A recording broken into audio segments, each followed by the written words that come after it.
So that was kind of loud, huh? Oops.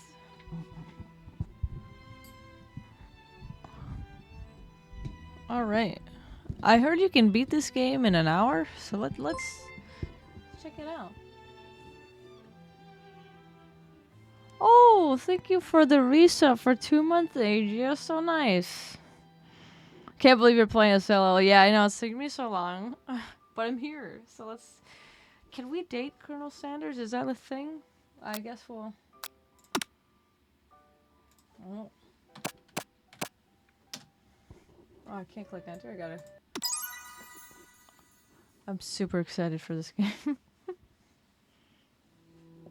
Oh, okay. You sleep softly as the morning sun casts a warm glow through the window of your modest student apartment. That is quite a modest apartment. Shit. Oh, I gotta click. Can I just enter it? The world is peaceful and serene. You could stay in the moment forever. Oh, why can't I read? Or you could wake up now. Oh my god, that's so annoying. Smack that clock. Up and at 'em. Laying in bed, you stare at the ceiling, thinking about everything that awaits you at the prestigious University of Cooking School, Academy for Learning. Your mind begins to wander. Oh, who will be there? What will you cook? What should you wear? Time begins to fly by, and you find your imagination getting away from you. Alright, so you'll need to take this seriously. I'm gonna allow myself to daydream and think about the future.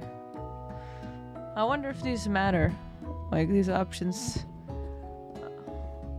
Alright. Whoa. My mic screw thing is, like, loose. That's no good. There we go. There we go. It's here, finally. Your first day of culinary school.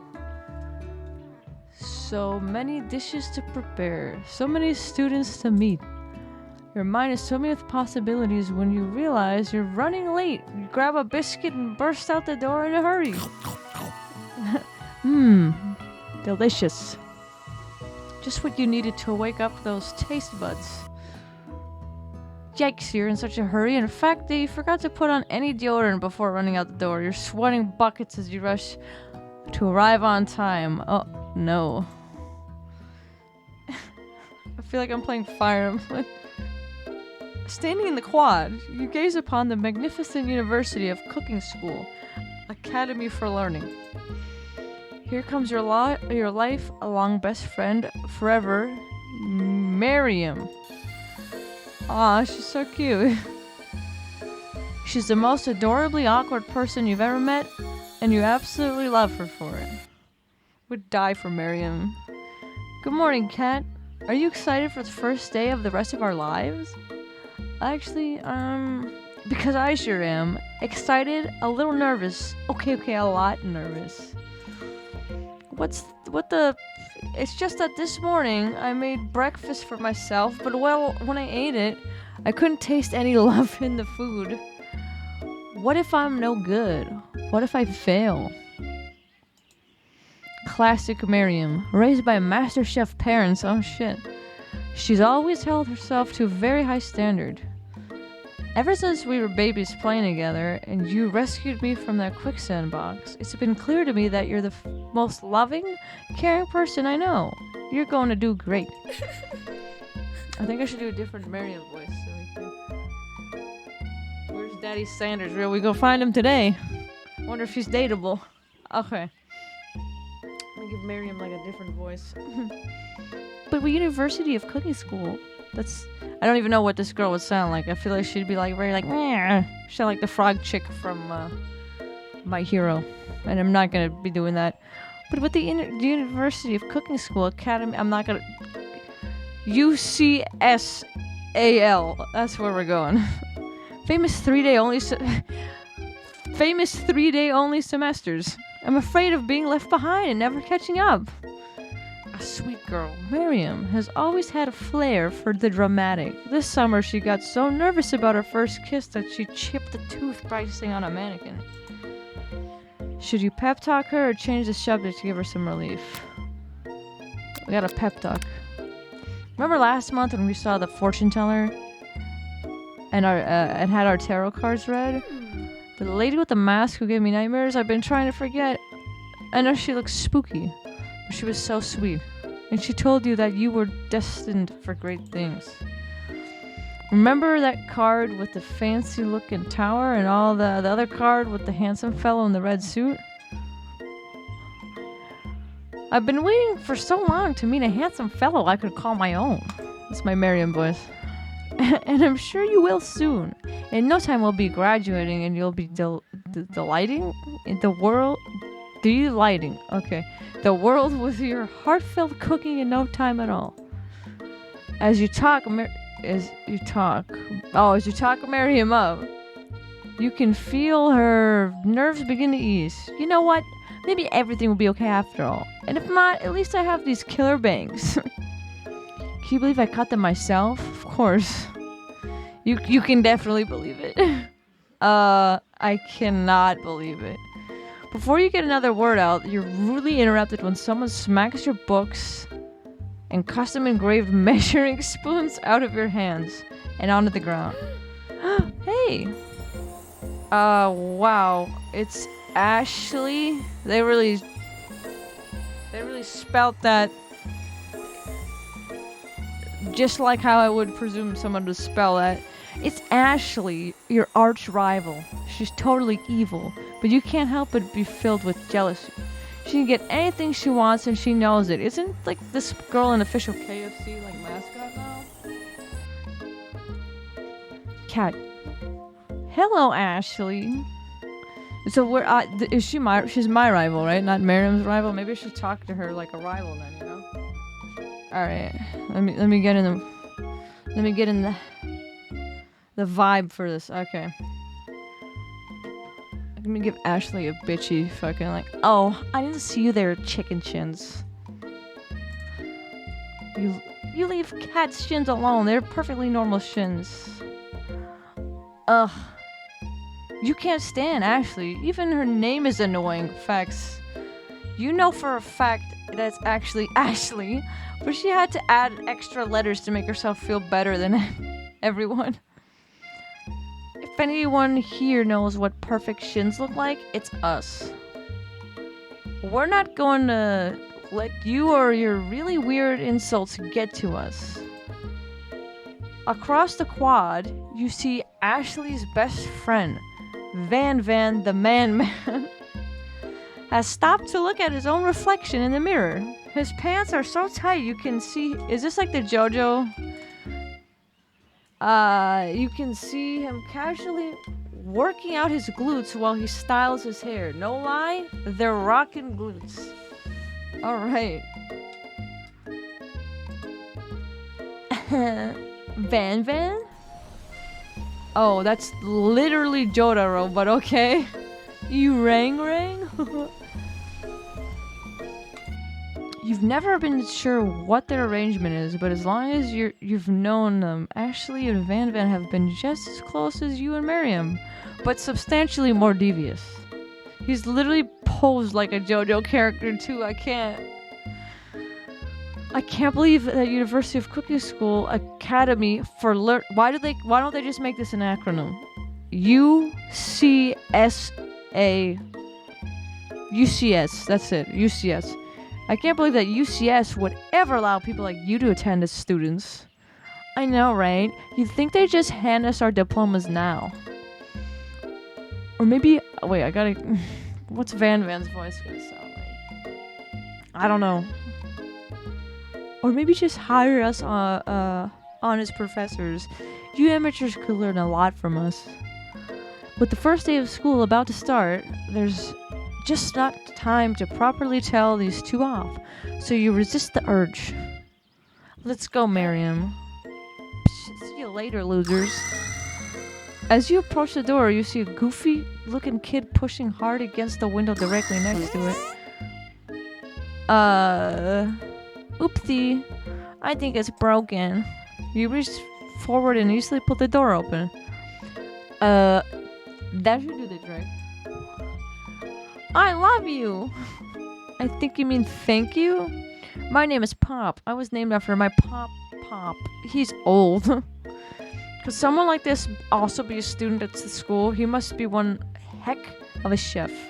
Also, his name tag clearly says Bob, but I guess he's reading it upside down. Hi, Pop. I'm Kat. So, are you gonna make me hold this door all day? Nope. And with that, the young man walks into the building ahead of you. Is it just me, or is he kind of cute? He's like a child. What are you talking about, Mariam? Hold on. I've been waiting for this. Hold on.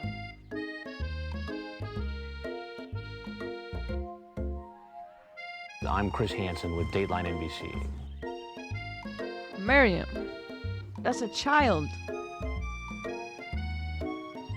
I think it's just you. You both shrug your shoulders before following him into the building. You stand at the edge of the room, unsure where to sit. Other students wander in and keep themselves busy chit-chatting. A scruffy-looking pooch, there's a dog in this? Takes his place at the podium. The dog is in cooking school. Okay, brilliant. A scruffy-looking pooch takes his place at the podium in front of the class. Oh, is he the teacher? Adorable. Hold on. Let me get a sip of water. I've been talking way too long.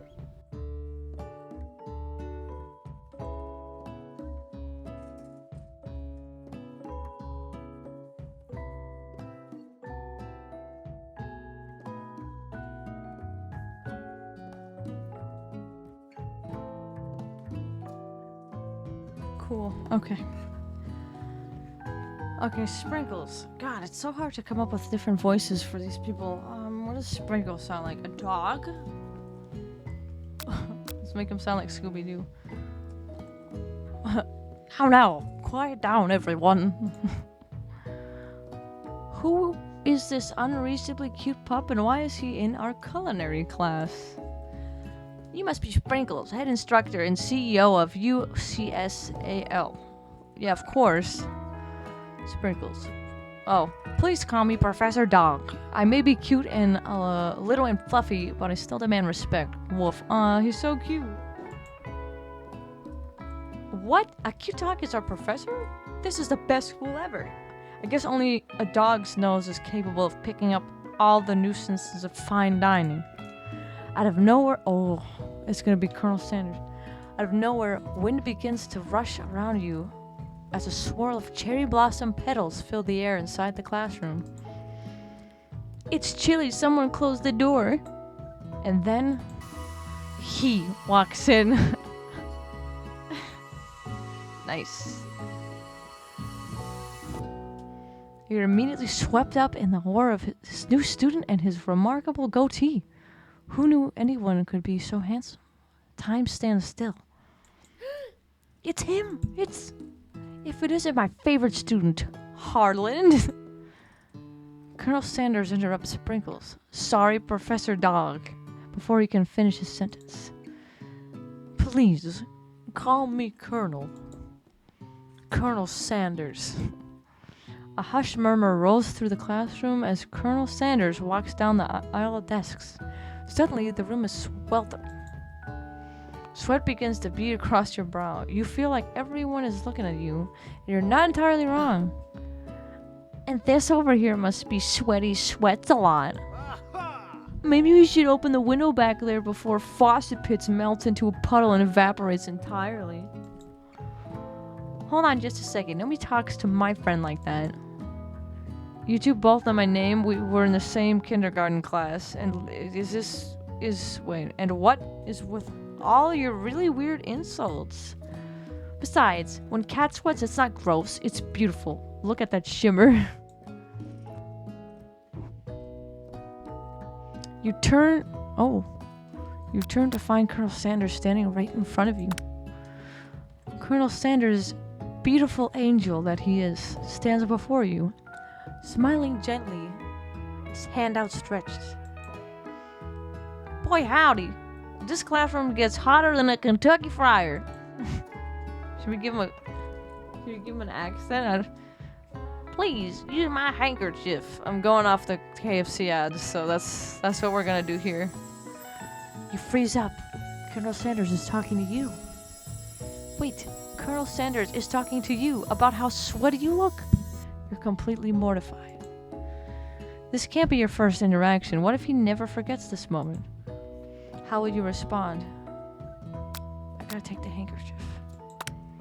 You stretch out your hand and Colonel Sanders places a fine silk handkerchief in it. It's so beautiful you hesitate to press it onto your face. But when you do, the feeling is transcendent. It has this natural scent on it. It smells of the most delicious chicken you've ever smelled. Professor Dog steps in to settle the class down and set some ground rules. Welcome to UCSAL, the greatest culinary academy in the world, the birthplace of culinary legends, past, present, and future.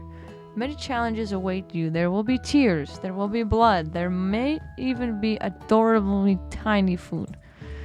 And when all is said and done, there will be a battle. You will lift your sporks and compete in the broom cooking arena? Just then, another student enters the classroom and interrupts the professor's rousing speech. Ooh, I don't like this student. Hey guys, sorry I'm late. I hope everyone had a good summer. I really miss... Quiet! Late to class is bad enough, but interrupting my monologue? There's a fast track out of here, young man. Are you sure you're even in the right place?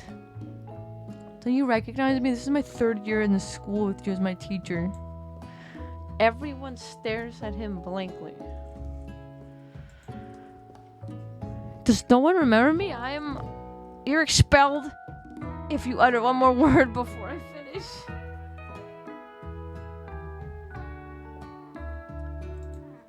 Let that be a lesson to you students that tardiness is unacceptable. Even Clank made it here on time, rolling halfway across town on his tiny wheels. You turn to see the student Sprinkles is referencing, who appears to be some sort of industrial kitchen appliance. I'm logging off. Clank. Bzz, whirl. The class bursts into laughter. Okay, Clank, you rascal. Sprinkles walks in the classroom as everyone stands in silent obedience. When he gets to you, he lifts his nose into the air and takes a deep sniff. Sprinkles walks... Wait, no, I clicked that. What's going on? Oh. Your diet is lacking. Based on what I'm picking up here, you definitely need a multivitamin. You should be taking better care of yourself. Thanks, Sprinkles. You've never had a talking dog as a teacher before, but Sprinkles' reputation for being smart but tough is well known. Ooh, you decide to try and butter him up by giving him a treat from your pocket, but what kind? Obviously the answer is chicken snack, right? You reach beneath your apron and return it with a chicken snack in your hand. Sprinkles' eyes go wide as he locks onto it. His favorite, of course. Well, I think there might be some competition for the new star students. The furry professor immediately devours the snack, leaving your hands slick with a coating of warm doggy drool. Nice. You see the other students eyeing you jealously, but pay no mind to them. If they want to succeed in life, they should have learned the importance of carrying a range of dog treat flavors on them at all times. Settle down, young chefs. Take your seats and prepare to have your minds opened to the amazing possibilities of culinary creation. Do we get to cook? As everyone rushes to claim their favorite seats, you're left standing at the front of the room. Only 2 options remain. Hey cat, there's a seat here. It seems that no one has claimed the seat next to me if you're interested. Oh, I fucking thought I was reading Merriam. I should have read it in the Colonel accent. Of course I'm gonna sit by Colonel Sanders. You move to take your seat by Colonel Sanders. It appears you brought no books, pens, or pencils. However, his perfect upright posture shows off a seriousness that makes you confident in his desire to learn. Thanks for offering me the seat. Okay. I've only had 2 rules. Do all you can, and do it the best you can. God, it's so hard to... What was that, Kentucky accent? It's the only way you ever get that feeling of accomplishing something. In my head, I keep going, finger licking good. I keep rehearsing it so I can say it right. That's so inspiring. A little bit off topic, if you ask me, but okay. As soon as you're settled into your seat, the professor makes an announcement. Think fast. Time for a pop quiz. Yay, a quiz about me? This incredibly important and surprisingly short quiz will tell me if you are ready for life at the culinary school. Keep your knives sharp and your focus sharper. Here comes question number 1.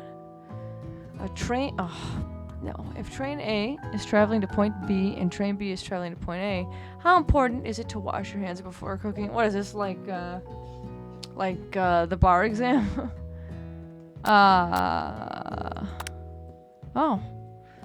I said extremely. That's right. Force is to tree as chicken is to feather. That's right. What if every answer I click is right? What's the most efficient eating utensil ever created? A spork.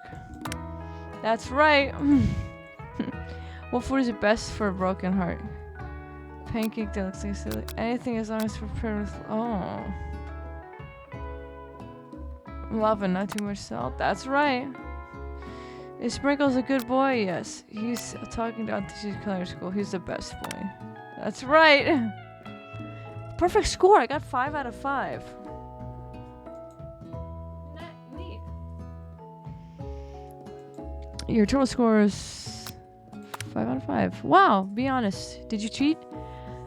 You look up to see that Colonel Sanders has been watching you to tally your score. He's impressed. I know we just met, but I have to confess. I think you have a beautiful brain. Hot diggity cat. You just scored some major Colonel Sanders points with that performance. May I have your attention, students? I have an important announcement to make. Time for lunch. Wow, the cafeteria is nice as any restaurant you've ever eaten at. It makes sense that a school dedicated to cooking would also be serious about eating. A delicious fragrance wafts through the room and tickles the end of your nose. Your mouth waters. Did you smell that? That must be our lunch. It smells crazy good. Everyone, can I have your attention? Is it about lunch? No, I just want to apologize for my tardiness. You see, no one cares about. Howdy, folks. I'd like to make an announcement. Hey, It's about lunch. Everybody cheers. But Shh. Lunch. Oh, fuck. Sorry. In honor of the new semester, I have prepared something special to share with everyone for lunch. You know what? Sometimes you'll have an accent, sometimes you won't. Depends on if I can pronounce the words good enough. Oh, Colonel Sanders cooked first. That must be the smell I smelled. Indeed. That smell. You hold your breath waiting to see what food this mysterious student has created. You've heard that he's very talented, but were the rumors true? Is this? Colonel Sanders lifts a large bucket above his head. Its contents glimmer in the light. Piled higher, huge pieces of chicken, breaded and fried to a crispy golden finish. The aroma envelops you, and you begin to feel warm and safe. Colonel Sanders has filled a bucket with chicken? What a novel concept. Your stomach begins to grumble, as if to say, stop thinking and start eating. For years I have been developing a secret recipe for the perfect fried chicken. By my calculation, nothing less than 11 herbs and spices are required to achieve the perfect balance of flavors. There we go. You look around and notice that every other student has a pen and paper and is scribbling notes as fast as they can. Well, that's all I'll say about that. What? You think we want your stupid secret recipe? Dude, pshaw. Nah, my dude. Nah. I'm just, drafting a last will and testament in case, one of those ingredients is, poison. Got him. He looks around nervously to see if anyone else is laughing at his sick burn. You wait to see what zinger Ashley has prepared to follow up, but she suddenly takes a different approach. Yeah, and I was just writing in my diary. Dear diary, today I smelled something beautiful. I knew at that moment that only the hands of a true gentleman could fry chicken so tender. So this game's just an ad, huh? You see her body language change from bitter and evil to sweet and innocent as she slides closer to Colonel Sanders. She realizes that he is destined for greatness and fame with cooking skills like this. She wants him all to herself. Oh, please. Well, Van, the man, if you don't want any, I'll take his. Whoa, hold on. I guess I'll try it. He takes one bite, and his eyes grow wide. He starts contorting in his face as he tries to hold in his pure exhilaration and act unimpressed. Easy now, there's enough for him, please. My fellow classmates dig in. Take one of the pieces of fried chicken out of this bucket and sink your teeth into it. It's amazing. Tasting Colonel Sanders' food transports you to another dimension. Okay. Alone with your taste buds, gripping a drumstick in your hand, you float weightlessly. Focus your mind and meditate. Savor the moment. Try to identify every flavor. All the 11 spices, of course. You let the food rest in your mouth, focus on it, scrutinizing every flavor. Salt, maybe? Pepper? Too obvious? Oregano, basil? No. Maybe, but there's something else. Something dark, something spicy. You dig deeper, deeper, deeper. Yes, even deeper still until you find it. Could it be... Could it be blank? He really did it. How bold, how adventurous to use blank. You try to go even deeper into the sea of flavors, but this revelation alone is more than you can handle. You snap out of it and realize that this information was meant to remain a secret. And yet, now you know. A mantle of responsibility now rests upon your shoulders. As you look around, you realize that everyone in the room is consumed by the lunch. No one noticed that you've traveled through space and time. After tasting his food, you try to get some one-to-one time with Colonel Sanders. Of course we're gonna approach him. Colonel Sanders smiles ever so softly as you approach. He stops what he's doing and allows you to break the silence. Colonel, I wondered if I could talk to you for a second. Anything for a fellow chef. What exactly was on that chicken? Haha, how bold to come out and ask. It's an idea I had for a new combination of flavors that will make me my fortune and establish my legacy for all time as I open a chain of highly successful fried chicken restaurants. No big deal. It's just you and me here talking. I can keep a secret. In fact, I've got some of my own I'd be willing to trade. Oh my god, no, not this game. Yes, Kevin. Yes, this game. What's the rush? This semester's only getting started. We've got 2 more whole days to get to know each other. I don't know. I'm going like a hybrid of different accents. He's clearly not going to give it up easily, but it doesn't hurt to be persistent. You know what they say about secrets, Colonel? Shouldn't learning be fun? Aww. What? You've got moxie? I'll give you that. Is that a drug? Colonel Sanders looks both ways to make sure you're truly alone, and then he leans in. You can feel his warm breath as he whispers. Okay. Just one ingredient, but you can't tell. I've redacted. It's something my great-grandmother taught me. Wow.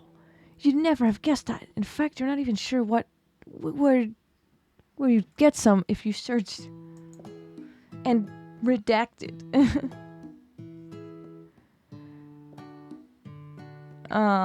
Definitely isn't the flavor you tasted before, so now you're 2 ingredients closer to knowing the full recipe. But you don't tell Colonel Sanders that.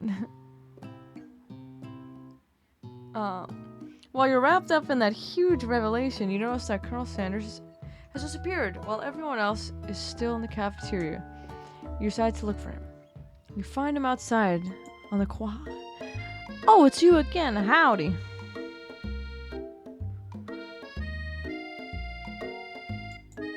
Sometimes I like to come outside and look at the school buildings. I think about how my story will continue on after I graduated.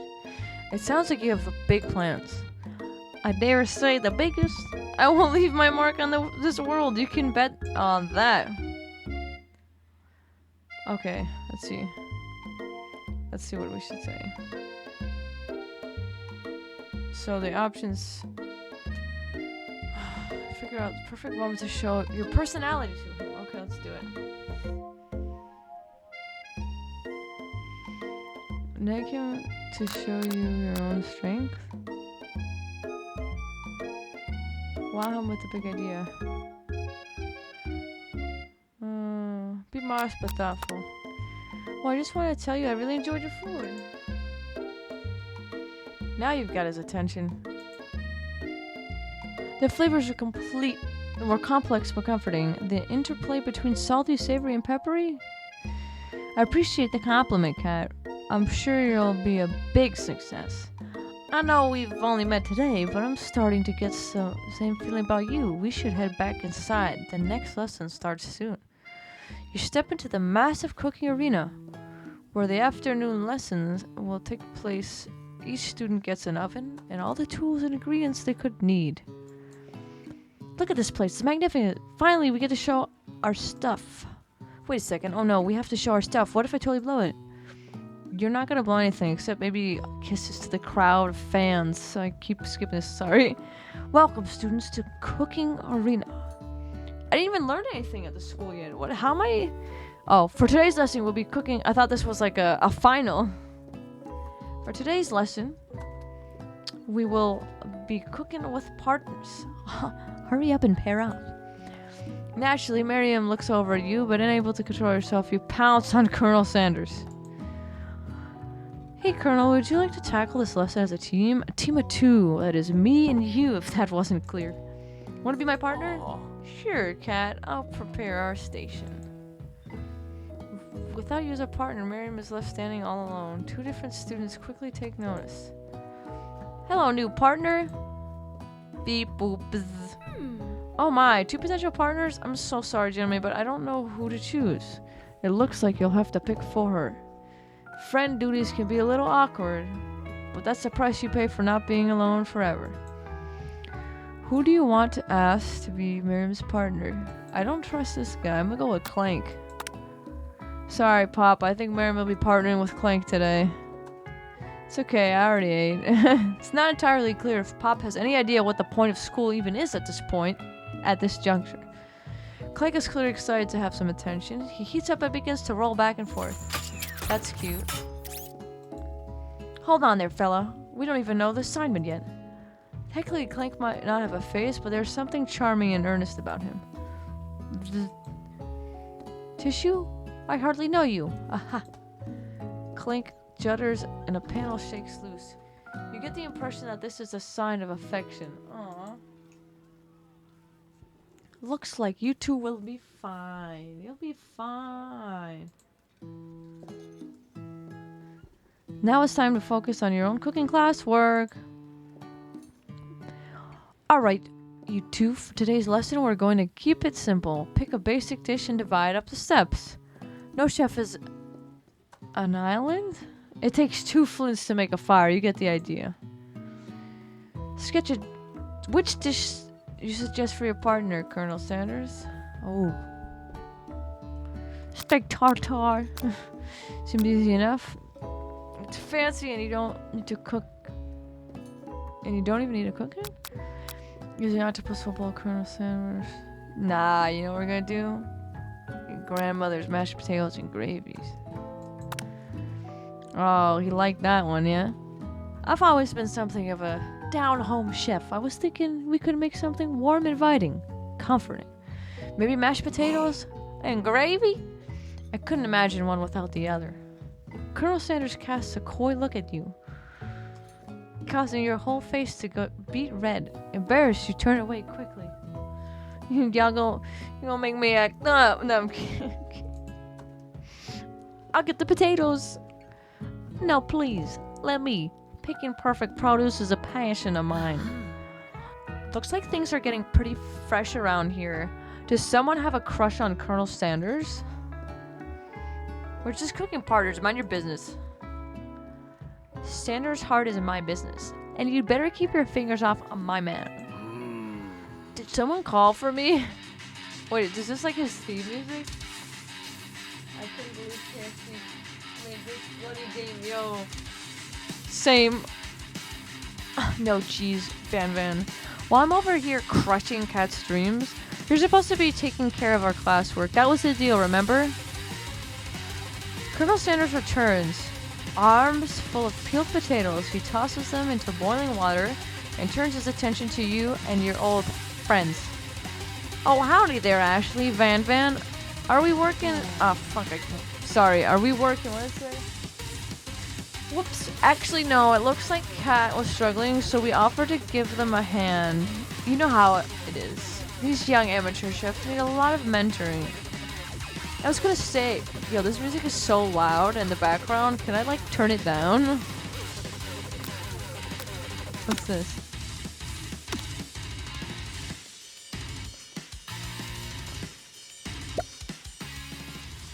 That's better.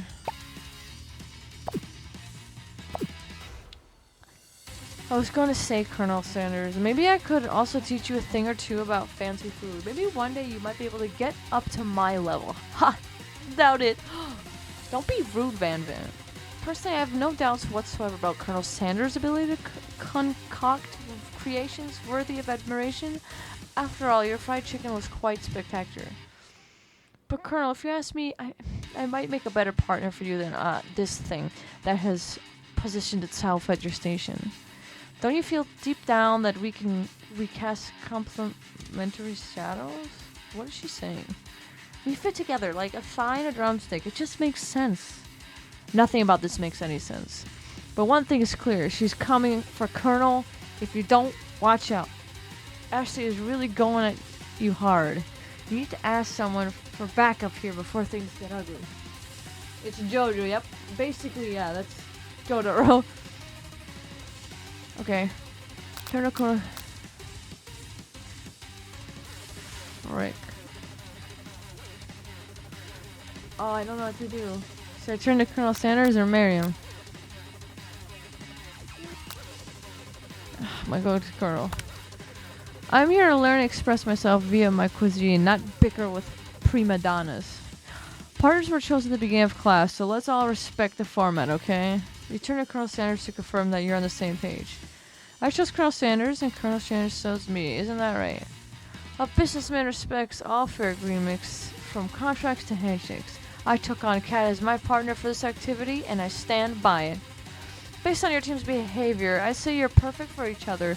Neither of you has Kat's natural talent or their loyalty. Being defended by Colonel Sanders leaves you feeling proud and full of potential.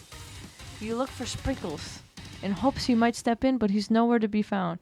Darn those cute corgis in their short but sturdy stature. You look down at your station and realize that in the tension of the moment, your hands have been cooking on autopilot. Distracted by the drama, you've already crushed the boiled potatoes into a perfectly creamy mashed texture, with plenty of butter and cream for flavor. It's as if your natural passion guided you through the steps you know so well, while your attention was elsewhere. I know just what to do. Colonel Sanders extends his hand. He's holding a beautiful white porcelain gravy bowl, out of which pours a smooth brown gravy, smothering your nearly finished potato dish. Gravy flows down the mound of mashed potatoes. The results look spectacular. Granny would be very proud. Yo, these mashed potatoes look pretty good.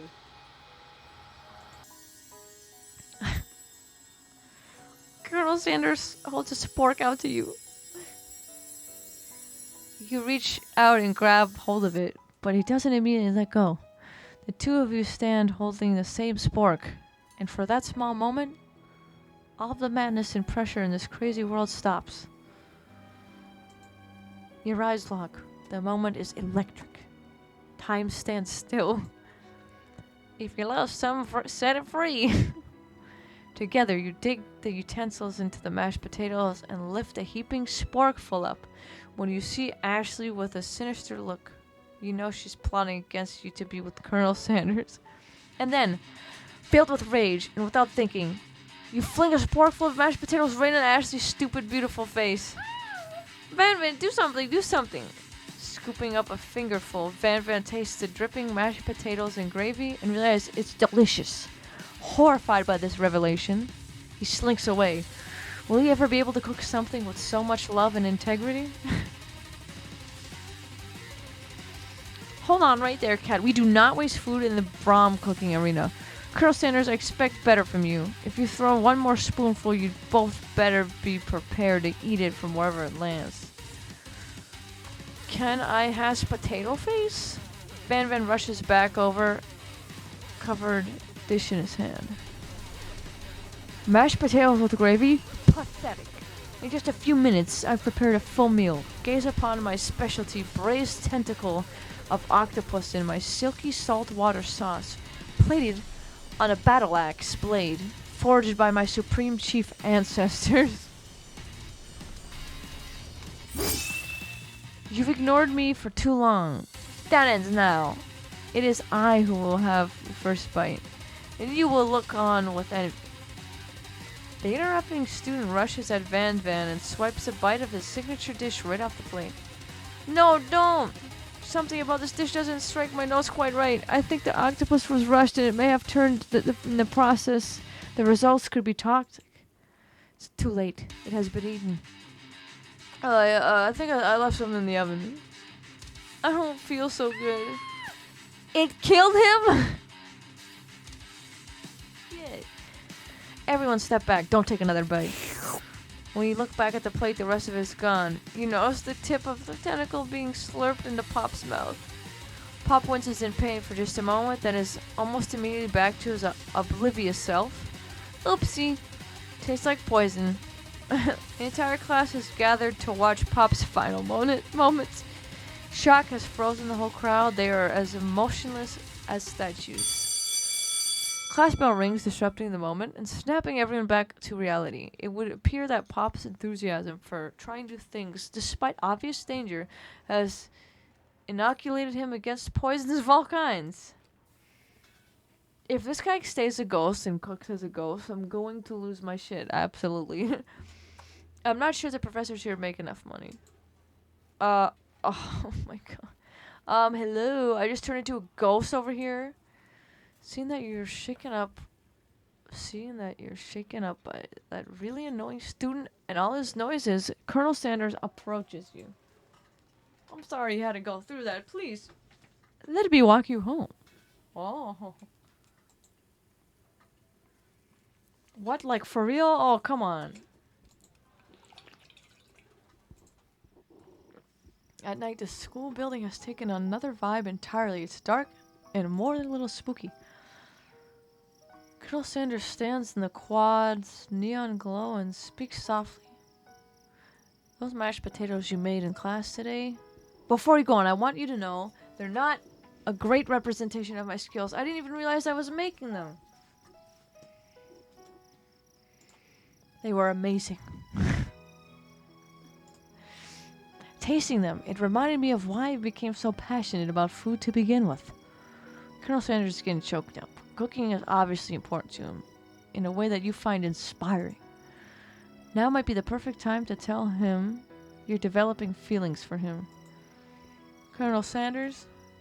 Yes, Cat? There's something I need to tell you. Oh, wait a minute.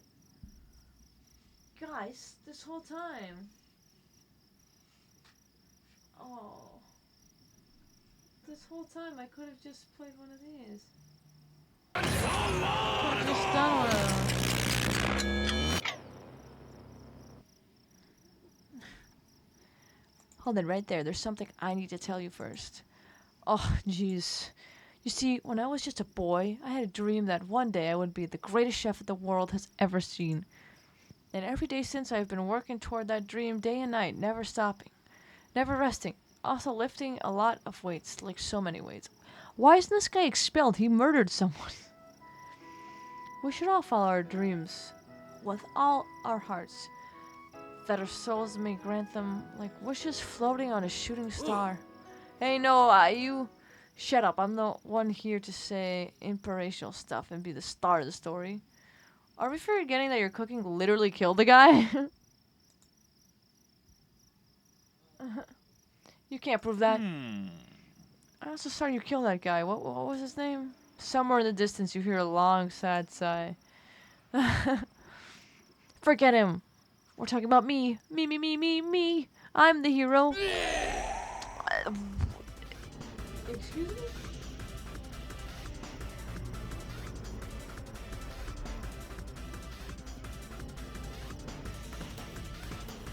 The spork monster. What the fuck? Alright. Spork monster is here to fight a hero. Don't tell me the spork monster and this JoJo dude are... Van. I think I left the fridge door open. Later, nerds.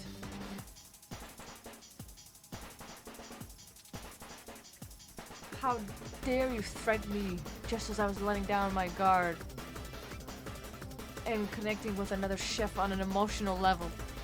Be afraid, be very afraid of me because I'm a monster, see? Is he's rhyming on purpose or is this just a coincidence? Before we can discuss the syntax any further, it's a turn-based fight sequence. Okay.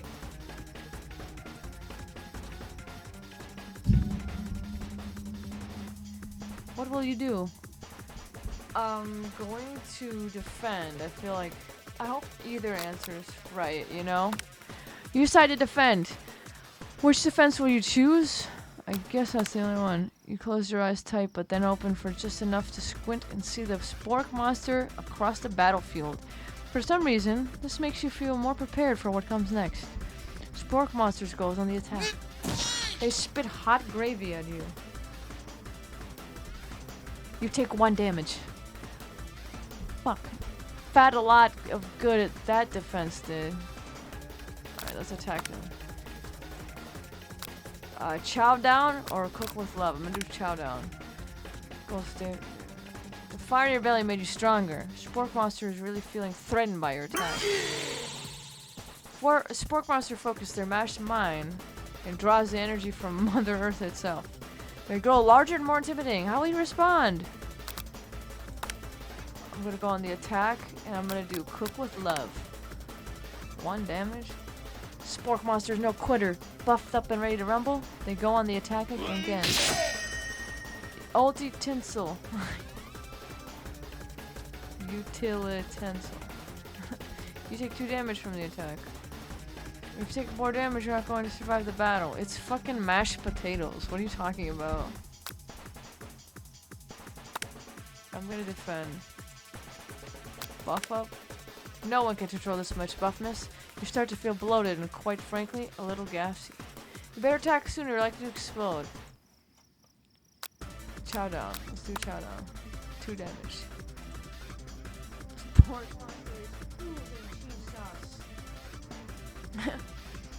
onto the lawn of the quad. I wonder who is going to have to clean it up. Feeling vulnerable, Spork monster prepares for its ultimate attack, Rounded Edge.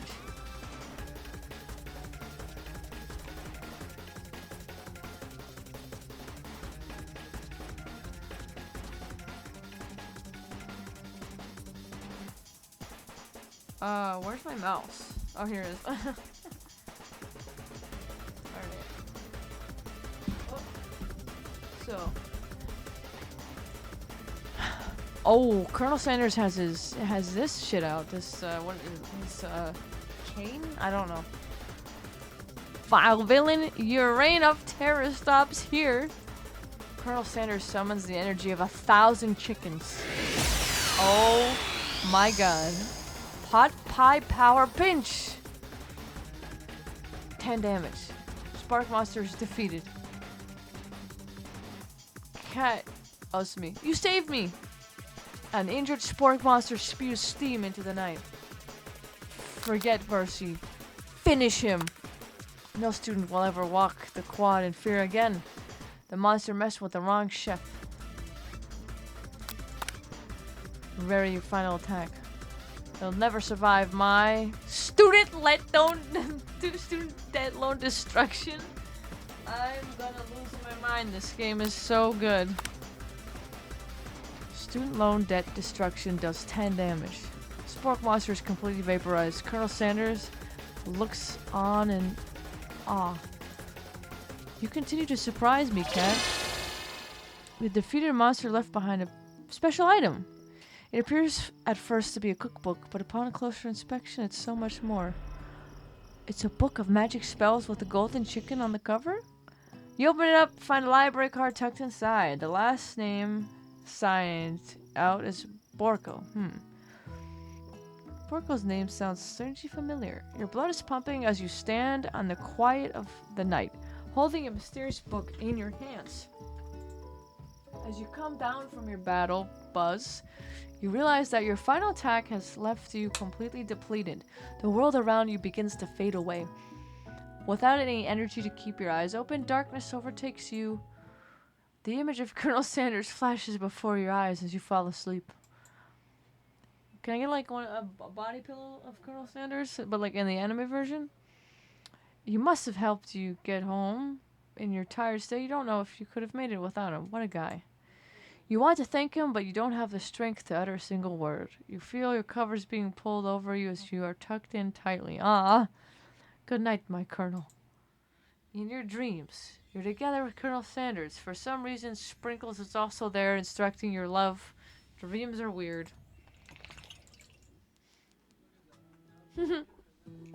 You wake on day 2 and attempt to process the wild visions you had. Were they memories or premonitions? Wait, did this not happen? I'm gonna lose it if this didn't happen. What if he doesn't like me? No. You lay in bed and stare at the ceiling, thinking about the secret you discovered while tasting Colonel Sanders' cooking yesterday. You can't believe he really used blank. Where's my mouse? And then there was that secret ingredient that Colonel Sanders went ahead and told you outright. Not much of a secret, huh? It's probably just because he trusts you so much. Sure, that makes sense. We'll go with that. Gotta beat with the best. Before you can tell her about the encounter with the Spork monster, she launches into a story of her own. Okay, now this might sound a little strange, but I think I might like Clank. The fucking robot. Like him? Like? I know, it's like moving too fast, but there's something about him, like him. We got to talking after class, and he's actually a totally sweet guy. Not only that, but he's really smart. He told me all kinds of stories about Colonel Sanders. Did you know that Colonel Sanders was the most popular kid in his high school? No, that doesn't really make sense. Yeah, but he was so popular that he was voted prom king at school he didn't even go to, and was also the new convertible that he himself rode in at the front of the homecoming parade. I'm thinking maybe something got lost in the pressure cooker language translation there. Either way, maybe it'd be best if you took it slow with this new boy, like I am with Colonel Sanders. You and Colonel Sanders, the coolest guy in school, the most famous student to ever attend UCSAL. You're a thing now? We definitely connected yesterday. Haha, sure you did. You're great. Why wouldn't he be into you, I guess? Laughing at the implication that you and Colonel Sanders might be a thing is definitely not cool. You are great. You have an idea about how to prove that your love is real. Well, if he's not into me, why the hell did he tell me one of his secret ingredients? However, you don't tell her that you know a second ingredient too, which you discovered on your own. Your bestie's eyes lighten up. A secret ingredient? Yeah, I just said that as, a secret ingredient. Is there a dramatic echo in here? Miriam checks to make sure you're alone before continuing. So this summer, while I was on vacation with my family, a lovely man approached me in the botanical garden where I was wandering. This can't be good. He told me all about his passion for spices, secret spices. The man even gave me some to show me what he meant. He said it was a powder created from super duper rare dried flower petals, and that if I did him a big favor, I could have some of my own. Please, Miriam, don't tell me. So I filled my suitcase with them, and is it supposed to be drugs? And brought them home. It was so nice. He even met me at the gate when I arrived. Later, when I cooked with them, a very strange feeling came over me, and the flavor was unlike something I'd ever tasted. Oh, well, come on, Miriam. I think you're being very liberal with the meaning of spices here. Whatever. Anyhow, we both share an interest in cooking, so we've stayed in touch, Like pen pals. I bet he would love to know more about the new spices. Well, I'm definitely not supposed to share Colonel Sanders' secret recipe. And besides, I only know the one ingredient, so I doubt it'd be much use to anyone. Please, please, please. It would mean the world to me. No one has to know it came from you or from Colonel Sanders. What do you think? Should you protect the secret? Of course I'm gonna make a fake ingredient. Quickly think of a name for fake ingredient. How about it was Eye of Newt? I know, sounds like some kind of witch's potion, but what can you do? Eye of Newt, wow. Her eyes light up, and imagining such a thing, you figure out that you've satisfied her curiosity and she'll move on. However, she immediately turns around and does some thumb typing on her phone that you can't quite see. That's probably not good. Before you can ask her to confirm that she was definitely not texting secrets to other people, you're interrupted. A wind rushes cherry blossom. It's Colonel Sanders. He's arriving at school on a horse for some reason. Run to him.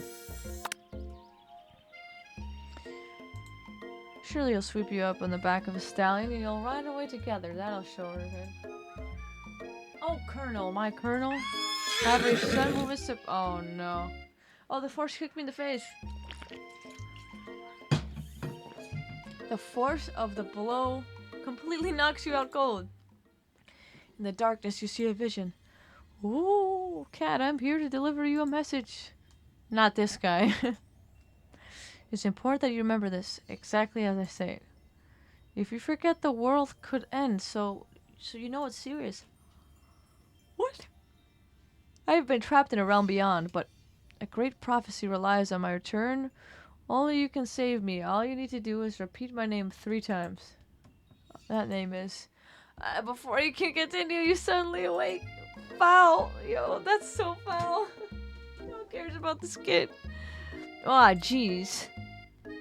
You wake to find Colonel Sanders tending to you. This game. This fucking game, yo. He roused you back to life with a sachet of secret spices, or is that just his natural seasoned musk? Ugh. Compliment crayfish. Oh, should we lean in for a kiss? Oh, fuck, you're right, you're right. Oh, no. Too soon, you clearly mistook his compassion for love. Your soul crawls inside itself and you instantly die of embarrassment.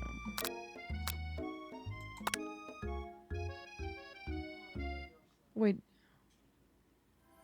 No! No! Don't tell me I have to start this game over, please. No!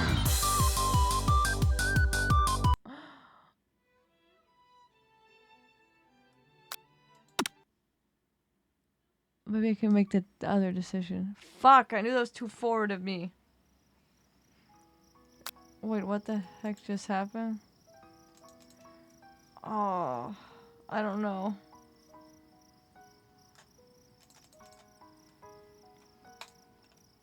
Okay, I gotta speed through this and do the right thing. Fuck. This sucks.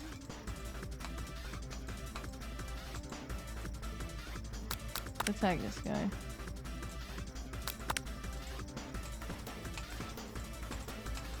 Oh no.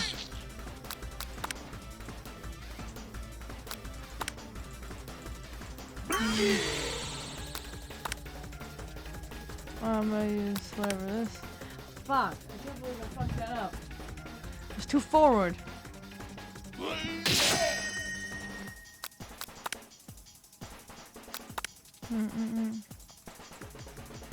Alright, Colonel Sanders gonna save me again.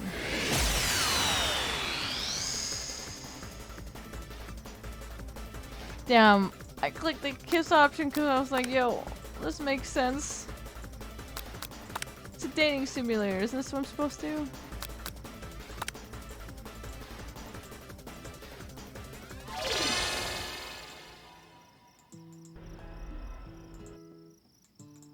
Fuck.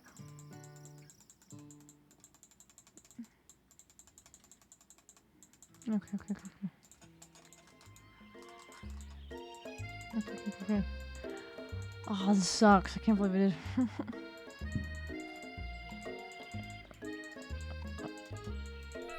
Keep going. Let's go. I'm just clicking the fuck out of this mouse right now.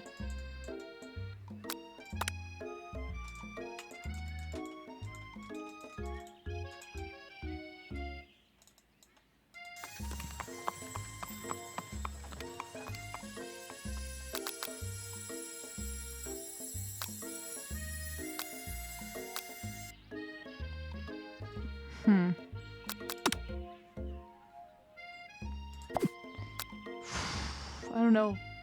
I don't know if I should run to or stand back this time.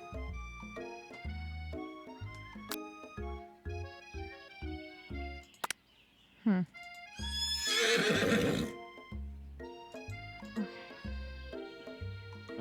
Oh no. Oh, I didn't realize anyone was watching. Don't worry, he knows his way home. You attempt to compliment Colonel Sanders, but the words don't come out exactly right. What a horseshoe beaut you have. I mean, what a... Dang it, that's what I just said. Be a good friend. Mary attempts to cover for you. Oh, Cat just gets really nervous around people they like.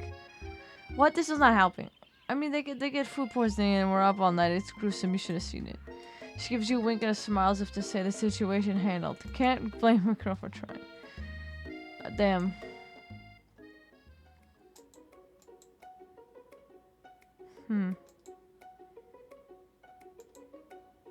Okay. Well, there, little one. I'm not sure you're ready to handle this.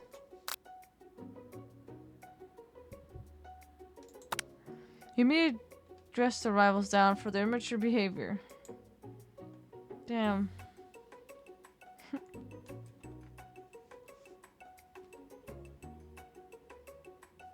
Damn, so if I fuck it up, that's it. Culinary school is to be respected. This kind of nonsense is a waste of everyone's time.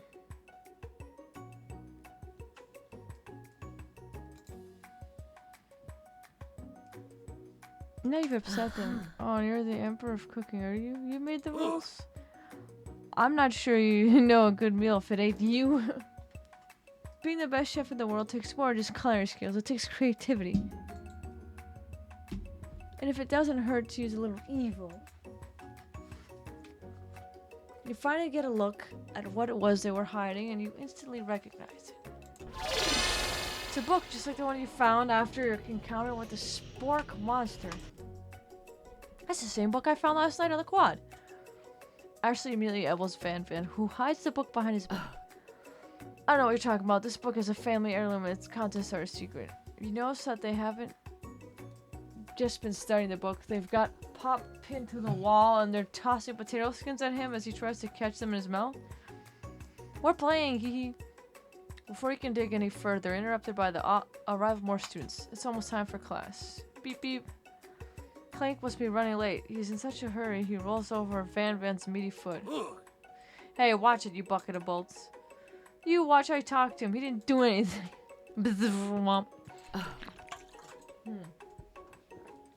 Who do you think you're talking to? I've never heard... Wait, what did she say? I've never heard such language, not even from a stand mixer. Womp womp. No, your mother was a stand mixer. Oh, yo, are they just shit talking? Vanva jumps to attack Clank, but Clank shocks Van, sending him flying across the room. Ooh, protect me, Colonel Sanders. These crazy men are about to come to blows. I think it must be over for me, but I'm not interested in either. Ashley's tone has completely changed in an instant. She bats her eyelashes at Colonel Sanders. Surely you must know this is a ruse, right? Gentlemen, hold yourself. Save it for the arena at least, or don't. Honestly, what do I care? I've got lofty career aspirations to focus on. Maybe he can help you with the business plan. Just then, Sprinkles arrives to signal the true start of class day. He's panting, which doesn't seem that abnormal. He's a dog. Students, please take your seats. I apologize for my late arrival. I spent the morning chasing a car all around town and my tiny legs are very, very tired. But I'm here now and I hope you are ready to learn. Our best furry dog, Billy. He loves it. After he catches his breath, Sprinkles regains control of the classroom. Without further ado, we'll review the global history of my favorite fowl, the chicken. You want to pay attention to the lesson, truly you do? Which is why in 1776, at the signing of the Declaration of Independence, it was chicken who first signed their name. But you can't help but daydream about Colonel Sanders, and you miss most of your important parts. When you come to, Sprinkles has a tray of food in front of you. Well, Cat, naturally this appears to you to be a sample platter. Which item do you want to sample? I don't know, pepper? Crisp like the purest snow melted by Mountain Spring. Hey, that was mine. That was for my favorite toilet. You owe me $6. And you've got excellent taste. To think yourself, geez, I should pay better attention. We all make mistakes. I'm sure he'll forgive you someday. Come on, it's time for lunch. Before we can relax, the cafeteria lights dim. And your arrivals enter to make a dramatic announcement.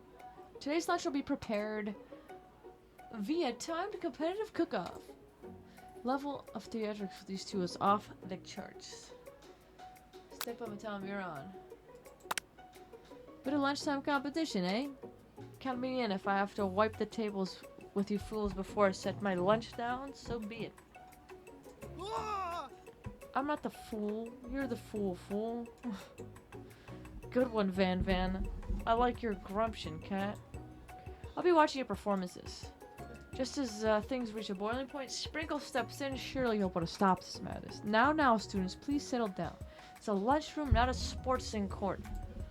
Finally, a little sense. You breathe a sigh of relief. At least not until we turn on the timer. Just then, huge lights blast in your face, flashing the words, timer ready. That's what I'm talking about. Aroo! I stand corrected. The hard way builds solidly a foundation of confidence that cannot be swept away. And that's an original quote by me. In case anyone was wondering, I hope its message lifts you to victory. Like a diamond, I was formed under pressure, and now is my chance to shine. I will defeat you myself. You had this chicken and you made mashed potatoes. And gravy on day one, and you're feeling like you can really impress him again here. It's time to boil some water for the potatoes. Think fast. The timer runs down. You'll be forced to pick randomly. What temperature do you want to boil at? Always boil 100 seconds after turning it on. Fuck. Oh, get your head in the game. How many herbs and spices does he say use? 11. That's right. You might not know all the ingredients yet, but at least you're in the right direction. Now that you've got some basic steps going, time to elevate your craft. What state of mind offers the most flavors? Gratitude. Yes. Okay. That would be rest on the hard standard. Where's your comfort? Small town redeemed. I'm just picking at it. You try to shut it, and then blah blah blah. Second sound of success. Sizzling. Oh! I could get a wrong answer? Shit. No. You know, those crosshairs out of the corner of your eye. I believe in you, Cat. Thank you. He's actually cheering you on. which would be awesome, except no, he's watching me totally oh fuck. Like, think about this, Colonel Sanders. How many spoonfuls of gravy would it take to fill a traditional Victorian bathing tub? Fuck! Okay, I'm not gonna be able to read this out loud. What a hunk. Oh, fun time. Oh. No. Fuck. Yikes. I know you love nothing more than seeing a fellow appliance utilized in a kitchen battle, but sometimes that means sacrificing a personal touch. You might not have any hands, but Kat does, and a good chef needs to be touching the dough to know when it's properly mixed. There's an easy way and a hard way. You don't get far by going the easy way. When you hear everyone talking, you realize how serious your error was. You immediately shove your hand in the mixer and rescue your dough before it's overmixed. Kat, no! When you're not fast enough, your hand gets stuck. It's immediately crushed by the quickly spinning beaters. There's no way you'll be able to use that hand for the rest of the match. Colonel Hander shakes his head in shame. Oh no, I'm fucking this up so bad. What you often find is the easy way can turn out much more difficult. Oh my god, I fucked that up. Sweeter, look here, you can't go on. Oh, that's too bad. And here I am with a completed dish, ready to serve. Surely, that makes me the winner by default. No, it wouldn't be fair to compare it to on account of Kat's injury. Okay. I suppose you should at least tell us what you prepared. Well, because I'm the sweetest, I skip straight to dessert.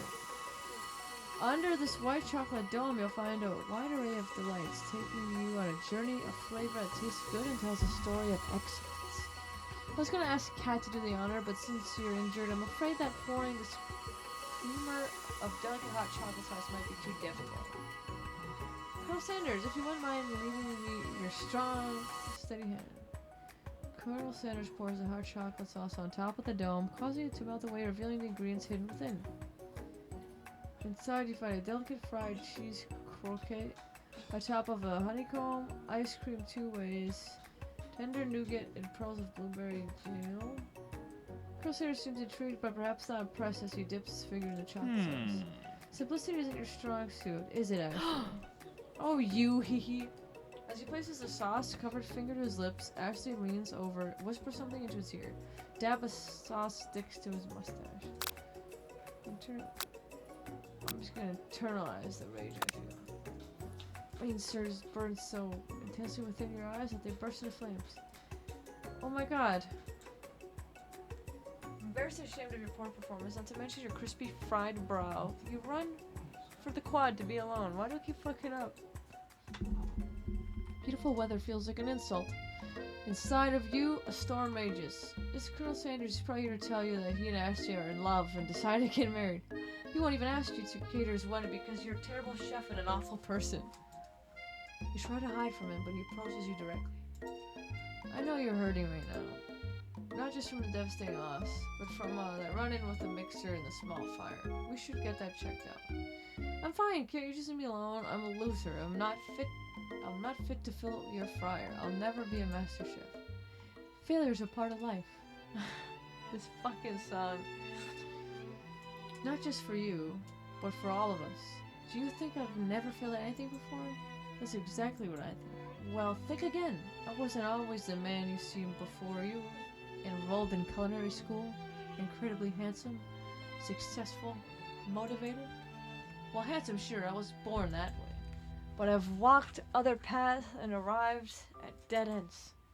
I was passionate about life, but I failed as an obstetrician. What? I was passionate about justice, but I failed as a lawyer. I was passionate about livestock, but I even failed as a mule handler. That one was especially humiliating. Mules could be so cruel. I lost my business partner to a gunfight? I didn't know. People see my delicate ribbon tie and my well-kept beard and assume that I've got it all together, which is true now, but it hasn't always been. Sounds like this guy could really use a hug. I resolved then that I was going to amount to something. No amount of hours, labor, or money would deter me from giving the best I had to give. As Colonel Sanders changed focus, you can see something ignite inside him. A burning passion. I want us to remember that every failure can be a stepping stone to something better. My new dream is pure. It's honest. It's something that a humble man in a crisp white suit can be proud of. I will create a new chain of chicken restaurants that will bring joy to the entire world and make up for my past misdeeds. Yay! Just as your moment grows intimate, you're interrupted by threatening, shadowy presence. Battle scarred from the night before, you prepare for the worst. It's the Spork Monster. Gorko the Spork Monster is here to fight a hero. Anyone else feeling a bit of deja vu? I'm sorry, Goku, but I could have sworn we already battled last night. That was Gorko, my twin. And I, Gorko, am here to avenge them. Are you stronger than Gorko? Well, we're twins, so no, not really. We're pretty much exactly equal in every way. Why do you ask? Colonel Sanders smirks. He is already on the same page as you. Look at him. It's just that we beat Borko pretty easy, so I don't think you have much of a chance. Not to mention, I really feel guilty about that. If I could take it back, I would. I think what Kat is saying is, can we just be friends? Life's too short for making enemies. I suppose we really don't need to fight. I just that I've got these pointy teeth and claws. All the better for enjoying tasty foods. Surely you like to eat, don't we all? Of course I do. Inspiration strikes and you come up with a quick idea. Chomp on this. You toss a biscuit into Gorko's open mouth and he devours it in one gulp. Delicious. You're much nicer than the evil students who once upon a time turned me into this creature who stands here today. I don't believe it. You were human once? Well, no, I was a chihuahua, but I was still a student at the school until one day some mean kids with a magic spell book cast a dark enchantment on me and I was forever transformed. Magic spellbook. Precisely. Borko used to have a copy, but somewhere along the way I've lost it. If you find a book, I beg of you, respect it. You're a powerful chef. You shouldn't rely on such dark and evil magic. No, you should be protecting the innocent from those who would cheat them through sorcery and whatever. If you need me, don't fear, I will be there. Sounds like there are some bad cooks in that kitchen of life. With Cat together, I am sure we can defeat them. Come back to my hideaway and we can discuss. A personal invite? You can't imagine what Colonel Sanders' home must be like, but it sounds like you're about to find out. Stepping inside Sanders' home, surrounded by his things, you start to feel a special bond with him. It looks like you live in such an exciting life, Colonel Sanders. Every day can be an adventure if you approach it with the right attitude.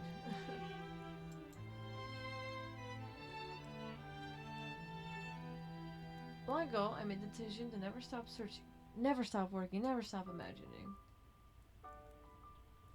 Have you been working on any new recipes of your own lately? I'm always excited to talk about food with another ambitious chef. Oh my gosh, you're trying to steal my recipes.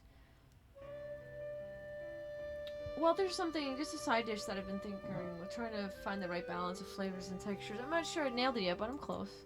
Colonel Sanders' eyes perk up as he starts to wonder what dish you might be describing.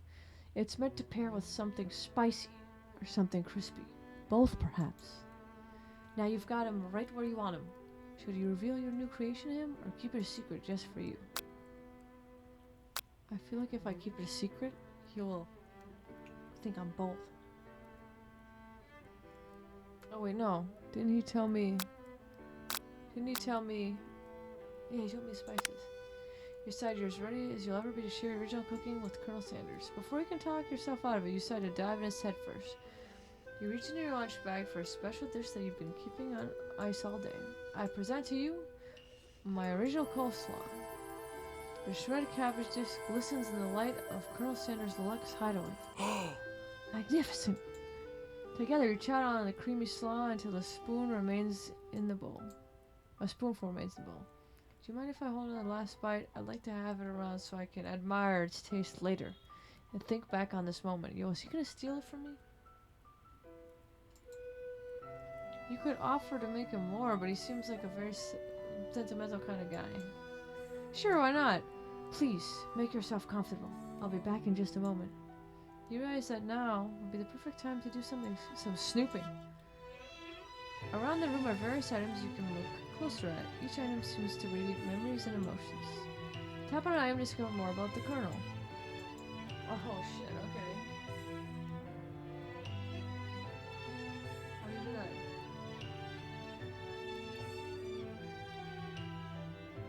Tap on the item to discover. Okay. This must be where he keeps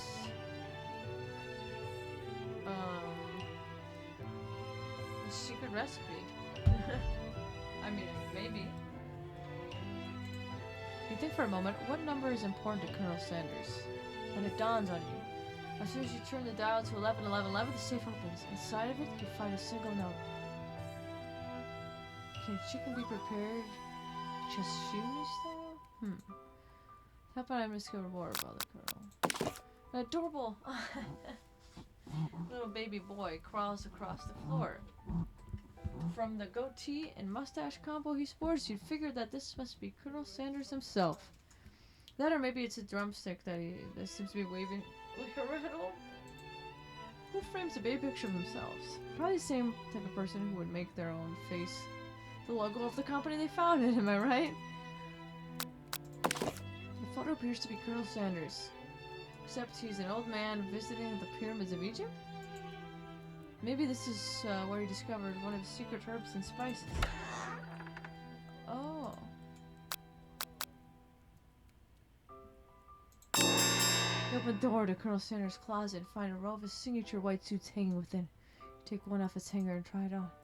Jacket's a bit baggy on you, but soft and comfortable. You give yourself a deep hug, breathing in his scent.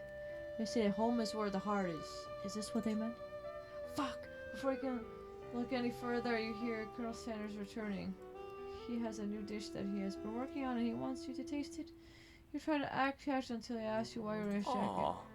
I don't usually load those out, but I must say it does look good on you. Oh crap, the jacket. I forgot to take it off. What's the truth though?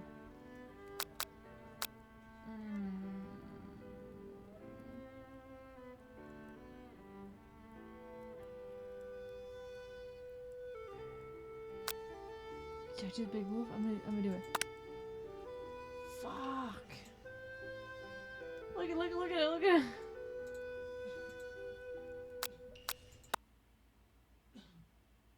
Damn. Fuck. Oh, no. Come on. I hate that I have to go through it. I can't, like, couldn't I save when I got to his house?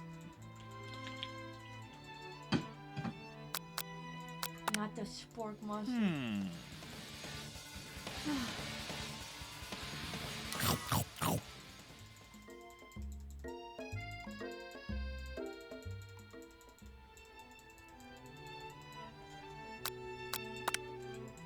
Fuck, keep fucking up, making the moves too fast.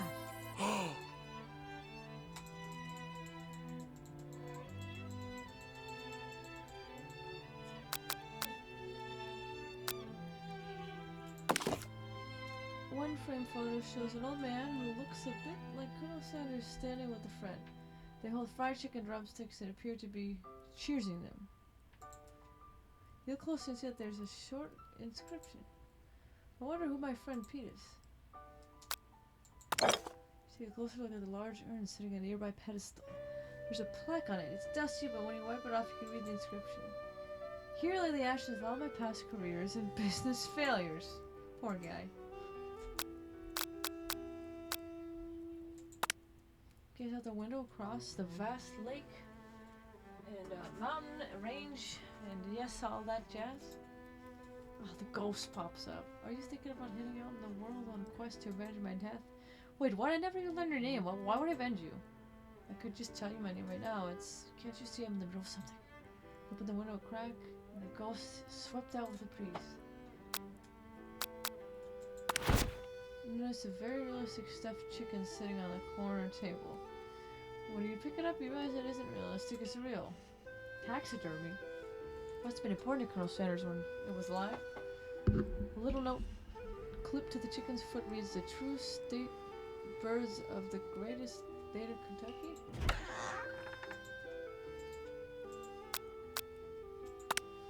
A lock of silver hair is woven through the teeth of the comb. Upon further inspection, you realize that the hair therein isn't just silvery in color. It's actually made of spun silver. A scented candle. Alright, didn't they actually sell these in real life? You pick it up and try to identify the smell. Power tool? Freshly starched collar? Piece of wood floating in a lake? Summer of 69? No, it's one of the secret recipe ingredients. It's blank. That's where he keeps the secret. Oh. Yes, we do that. Let me go through all of them.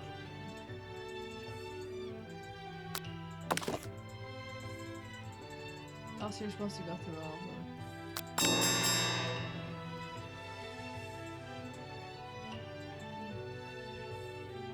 Aw. Should I just tell Cole? I'm so sorry, I didn't mean to intrude. I just got a little cold and thought this might warm me up. Colonel Sanders smiles and scoots close up to the fireplace. It's warm by the fire. Why don't you come a little closer? Colonel!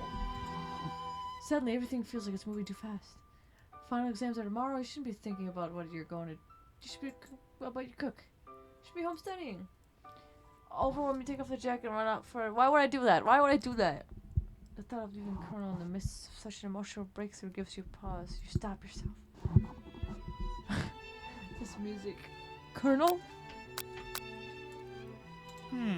Yes, Cat? I honestly think this may be the beginning of something wonderful.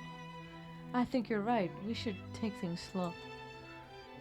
You talk late into the night and drift off into a slumber. Dream sequence. You wake to the beautiful morning. Colonel. Ooh, I stayed the night? Shit. Did you make the right decision on how to respond to Colonel Sanders? Only time will truly tell. Today is the day that could change the rest of your life. You think about the new secret ingredient you just learned about. Blank. In some jurisdictions, redacted isn't even legal. But if the recipe is secret, how will they know? Your thoughts are interrupted when Colonel Sanders emerges into the room. He's holding a gorgeously plated breakfast, and your mouth waters at the sight of it. Here's a simple breakfast I just whipped up. Meticulous. You taste Colonel Sanders' food and it takes you on a journey where you return. He's waiting to ask you an important question. So, would you say that we're the perfect match? How presumptuous. My cuisine and your taste buds, that is. Such confidence. Such gaze. Could it be the world's greatest gift to cookery? Let's flatter him. You know, I think we might make a great team. A single tear begins to pool in the corner of his eyes as he gazes out the windows. And with the right business partner, I know I can't fail. Business partner could be talking about you. It's all happening so quickly. Overcome with emotion and confused by your feelings, you're on the verge of tears, unable to speak. The only answer you can find is to run to the door and get home. There's still one more day left of school after all. The University of Cooking School Academy. Yes. You get home and find something very surprising. Your best friend is there waiting for you. Where have you been? Because I had one heck of a night.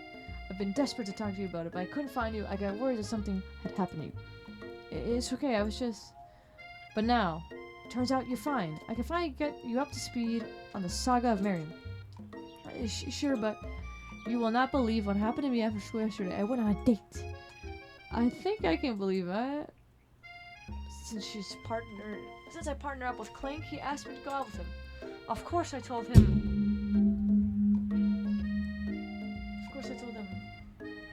you'd better keep your dials turned to polite and respectful. I'm not that kind of girl. But he was just interested in spending some one-on-one time together and getting to know me. So I said, yeah, sure. I can get to know a little metallic guy. Long story short, he took me skydiving. He's like skydiving with his friends? What the fuck? But things spiraled out of control. Did you just say skydiving? As if it's a typical first date to go on with a talking pressure cooker? No, I'm not really sure where we stand. You don't give Miriam time to tell her whole story. However, bottling up the details of her own night is just too much to bear. And I went on day 2 back to Colonel Sanders' house, where I spent the night with him. You what? Nothing happened, but there was an emotional connection. Wowzers. Miriam tells you to move on from this Colonel Sanders obsession and focus on school. If being obsessed with Colonel Sanders is wrong, you don't want to be right. After a short argument, you both agree to go your separate ways. Oh. When you arrive at school, you encounter rivals in the quad. You can tell them from a distance that they're picking on Pop, though he himself might not quite grasp that. Because you know he's Pop. What's a swirly? It sounds delicious. Oh, it's great. I'll order you one up right away. I want my swirly with sprinkles, please. Hee. Sprinkles is a dog and a treat. You can get your swirly dipped too. Why don't you pick on someone your own size? Because I'm literally the biggest person at this school. There's a horse that Colonel Sanders rides to school. But who would dare pick on such a gentle and beautiful creature? You've got some nerve, Cat. Suggesting I pick on a defenseless horse. Now you're twisting my words. I won't have it. You clench your fists, but the injury from yesterday's mixer accident makes you wince in pain. Doesn't look like you can go on cooking like that. Might as well just give up. I never get up, ever. Why could I not read that? Okay. Colonel Sanders arrives just as it appears. Things are close to boiling over. A naturally intuitive person, he senses something has been going on. Is everyone excited for the final day of school? Kat, how's that hand feeling? I'm sure you'll be back in fighting form by this afternoon. Aren't you concerned about my hands, Colonel? Yesterday I almost broke a nail whining so hard. Technically, I don't believe a winner was decided, but your presentation was quite impressive. What's she doing complimenting her? But what about the flavor of my delicate, warm, gooey chocolate sauce? It was clear that you're passionate about how your food is received. That's a lot of words to say was bland. Excuse me, Kat, I am more than capable of enough to speak for myself. Maybe you can tell me more of your thoughts as we walk into class, Colonel. I'm always interested in discussing the fine art of fine foods. See you inside, Kat. Annoyed by Colonel Sanders' inability to see Ashley for who you know she really is, you walk across the quad to get some distance, in an attempt to distract yourself from how slighted you feel. By that interaction with Ashley, you take out the spell book you covered yesterday and start flipping through the pages. Whoa, what did that book? That's bad news. It's just something I found lying around. It would appear to be some sort of grimoire, but I don't really believe in that magic stuff. A grimoire, like a book of spells? I don't really know. Who would spend time decorating a magic book if it weren't really powerful? I can think of one surefire way to find out. You open up a page covered with arcane writing warnings. Cast only in case of extreme emergency, it says around the edges of the page. I could use a spell here that it says it will erase anyone I choose from all my memories. If I scrub out Colonel Sanders, it would probably help me focus better in the upcoming final exam. That is way drastic. Couldn't you do something else? Like anything not rooted in dark magic? Maybe tie string around your finger?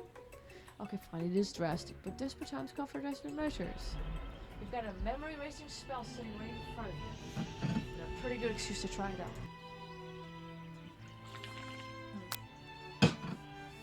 I don't think I'm gonna do it. Take your friend's advice and put that book away. It's almost time for class. I want you all to know I feel something of a dog moment coming on, but I assure you there's nothing to be afraid of. This cute little nose scrunches up.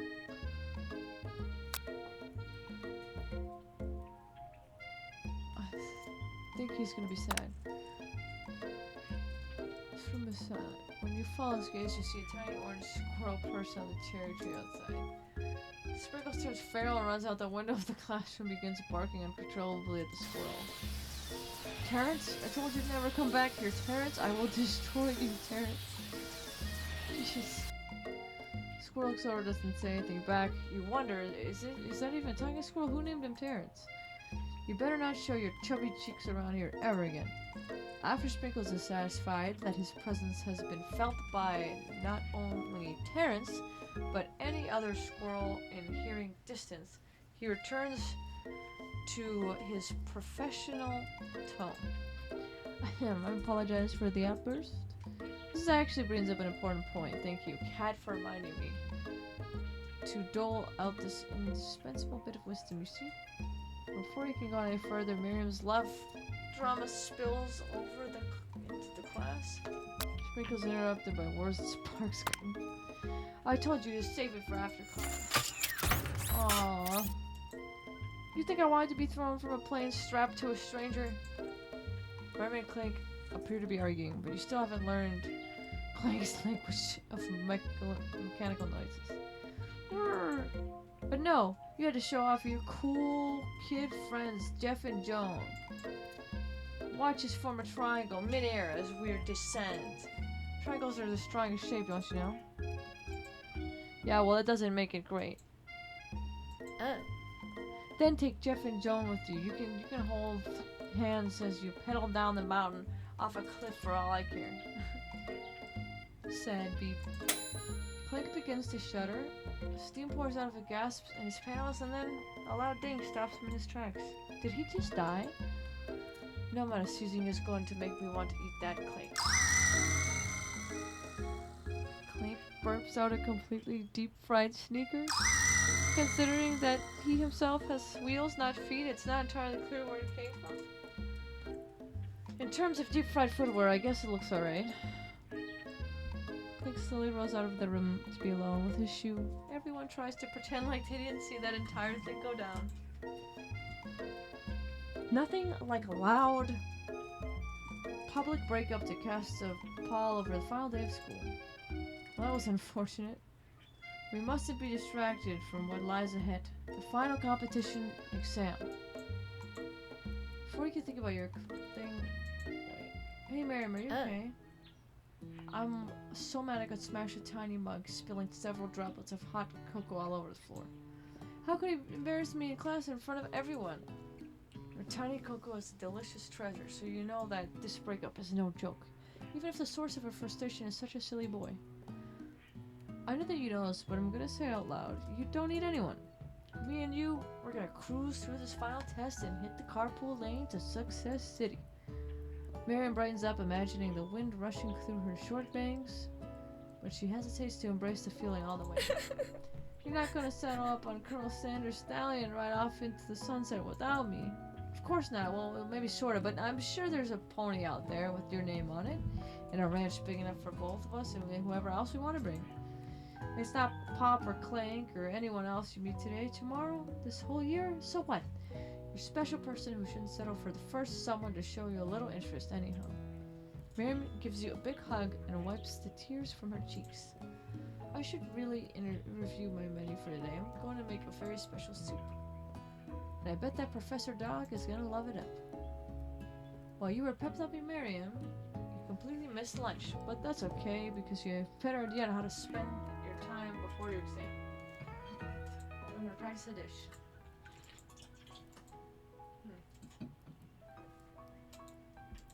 Oh, chicken pot pie. Sick. Oh, my session. I have to see if we can... Oops. Can I romance Colonel Sanders? I have to...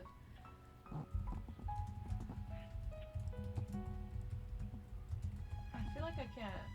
I feel like you can.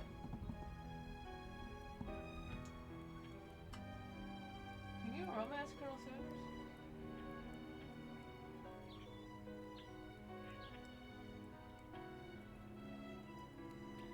Apparently you can.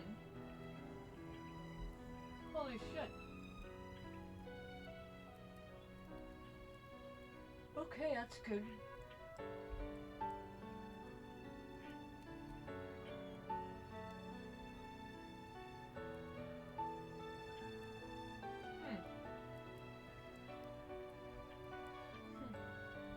Alright, let's try this.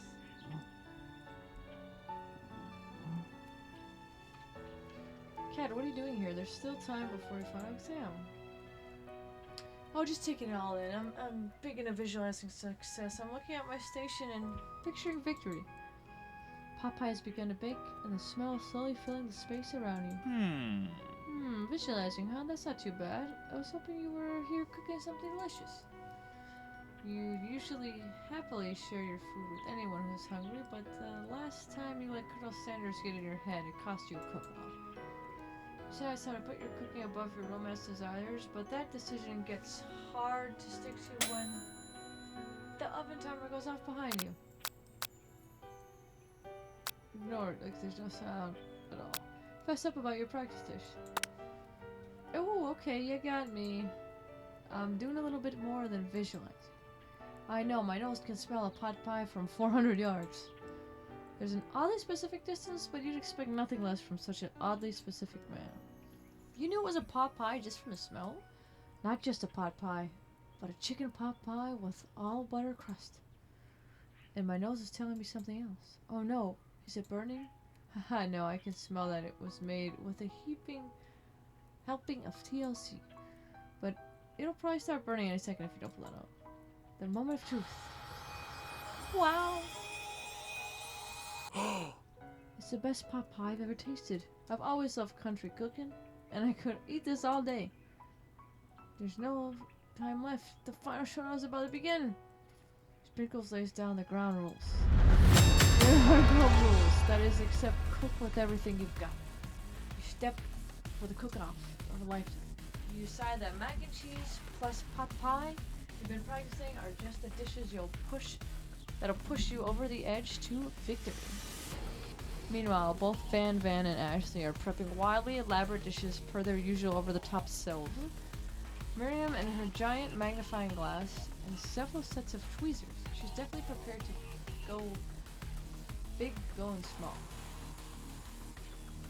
Colonel Sanders seems to be harnessing his 11 herbs and spices, but he's trying to find a way to improve on something perfect. His original recipe, fried chicken.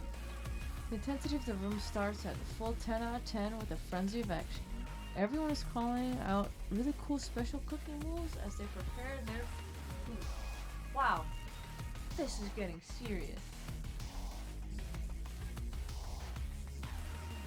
Colonel Sanders batters his chicken as it levitates through the air. Egg wash. Miriam fiercely injects ingredients into an itty-bitty pot of broth. Best friend, bastard, blaster? Van flexes his pectorals as he chops open a seared. Let's rock and roll it. Ashley scoops her pastries off the tray with lightning speed. Shallow personality spatula. Even Clank gets in on it. 5-dial pressure point chicken cooking technique. Wait, when did Clank learn to speak English? It's the singularity. As was foretold. We must let it happen, or the appliance uprising will take us all. Self-destruct. Van quickly unplugs Clank and rolls him out to the back of the door arena. As you frantically prepare your dish, you notice Ashley has her spell book out. Is she going to use some dark magic to turn the tide? You've got a book of your own. You're desperate to not see her win another battle. Should you take the opportunity to fight magic with magic? Even if it's almost certainly evil magic? I don't think she knows how to use it.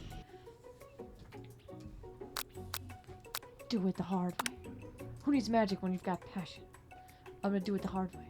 Colonel Sanders, you've chosen to win on your own terms, and he gives you a subtle wink from across the room. I believe in you, Cat. Miriam knows this too.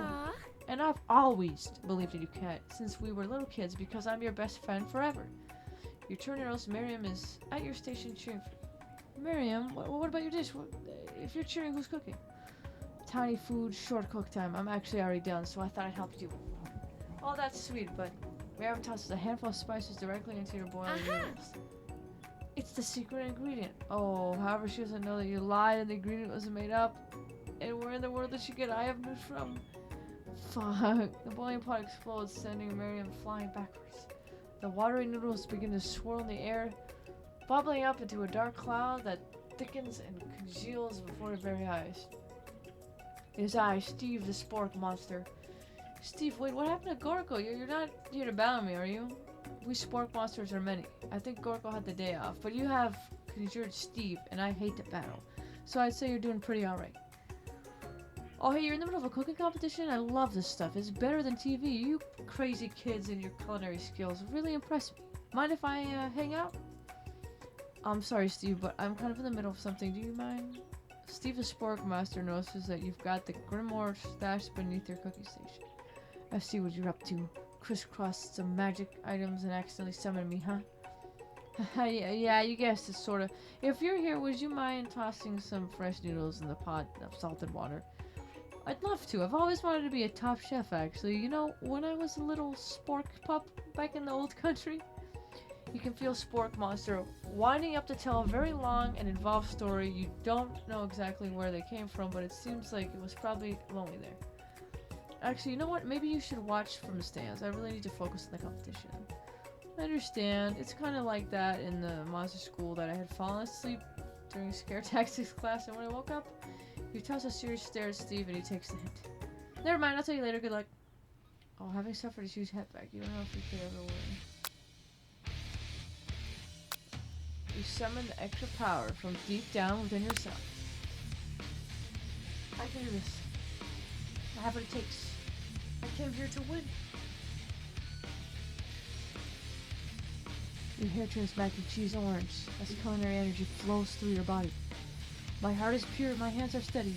My taste buds have been preparing their entire lives for Ghost of Student. Yes, Cat, you are the chosen one. You will avenge me.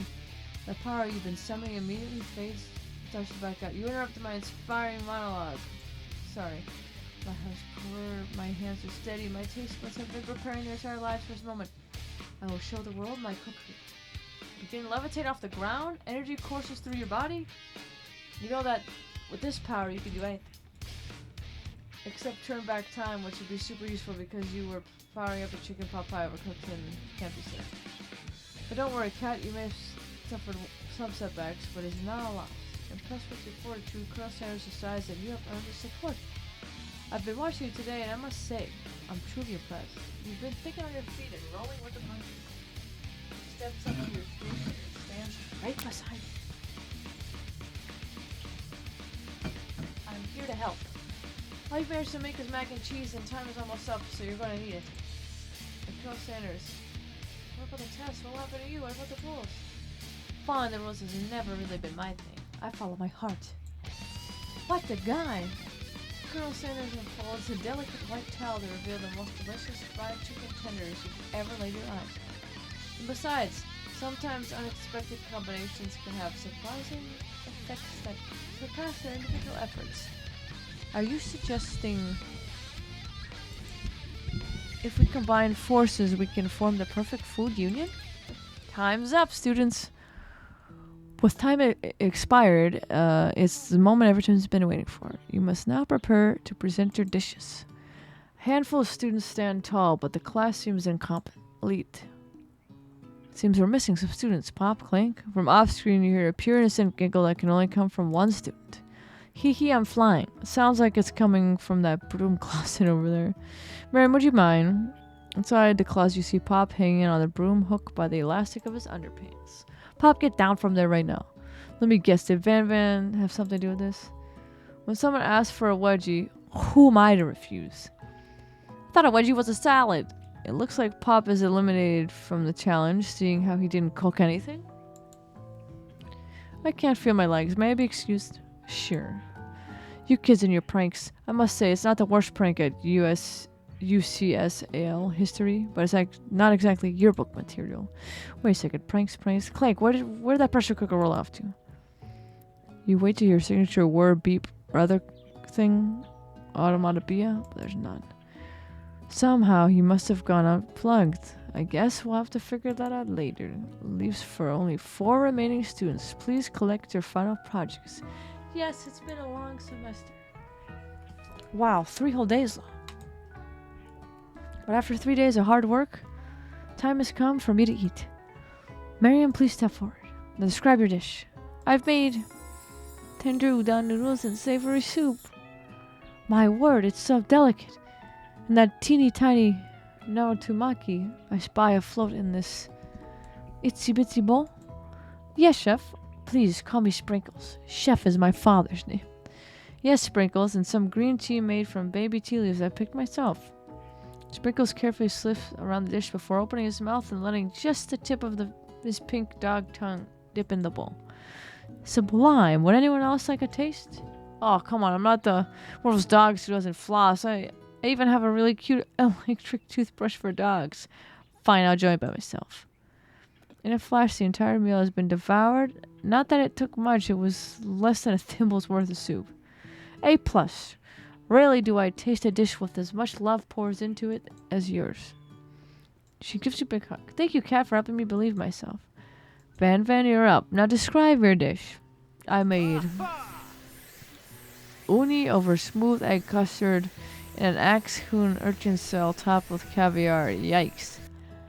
Did you skewer one type of urchin with spines from a second, different color type of urchin? Yes, Sprinkles. A bit much, don't you think? That's exactly why I did it. A bit much is kind of my brand. Doesn't it look cool? Sprinkles leans in to sniff the uni, but he can't get his nose close on account of all the spikes. He begins to paw at it erratically, causing the custard to slosh around. Woof woof. Please be gentle with my cuisine. Finally, Sprinkles goes all in, tongue first, but he can't get past all the needles. He reels back his tongue, and it's poked and prodded. Ouch, my tongue. Professor appears to be having an allergic reaction to the sting. I can't eat this. I keep poking my tongue. Disqualified. A stunning turn of events. Who would have thought that serving food in a bowl made of needles could make it difficult to eat? Dejected Van does not go gentle into the night. Disqualified for glamour? Don't count sympathy. This isn't the last you've heard of me. Before forcing us to endure his swollen tongue for another moment, Sprinkles graciously laps up a bowl of milk. Yeah, I know. I'm a dog. I can drink milk, get over it. Sometimes it helps calm my agitated tongue. Next student, Ashley. Step up. Describe your dish. I made orange blossom Turkish delight in a light rose water syrup topped with French meringue and connected by sugar glass. That actually doesn't sound too bad. Indeed, it's quite delightful. However, I'd ask that you please refrain from eating it or attempting to taste it in any way. It's very fragile and meant to be a display piece. Don't eat the food at a cooking school? Got toast in your ears or something? Cat, I told you it's a display piece. Actually, I must say it is beautiful. However, this is a cooking competition at a cooking school. Yeah, which is why I cooked it and had an extremely good job cooking it too. I didn't realize we were having an eating exam. If I wanted to be judged on eating, I'd go to the College of Eating School for the hungry. I suppose you could smell it if you absolutely insisted, but don't breathe too hard. You might disrupt the sugar spiral. If the food cannot be eaten, it cannot be judged. You are disqualified. Rage overtakes Ashley, and she finally cannot keep her two-faced routine up. You wouldn't know high-end cuisine if it cooked you. And with that, Ashley storms off to rededicate herself to being the best. But this time without being shackled by trying to be fake nice and liked by everyone. This isn't the last you've heard of me either. If this class gets much smaller, I'll be teaching myself. You and Colonel Sanders, the final cook, step up together. 2 chefs? What began as a bowl of delicious mac and cheese has become something... Is this a famous bowl? I'm gonna fucking piss myself if this is a famous bowl. Oh my god. Okay. Nice. Nice. He examines it closely, sniffing and eyeing the bowl. Wait, oh my god, I closed out of the game. Hold on. This is an ad. Oh my god. Fucking famous bowl. I cannot. Oh, I don't have a good feeling about this.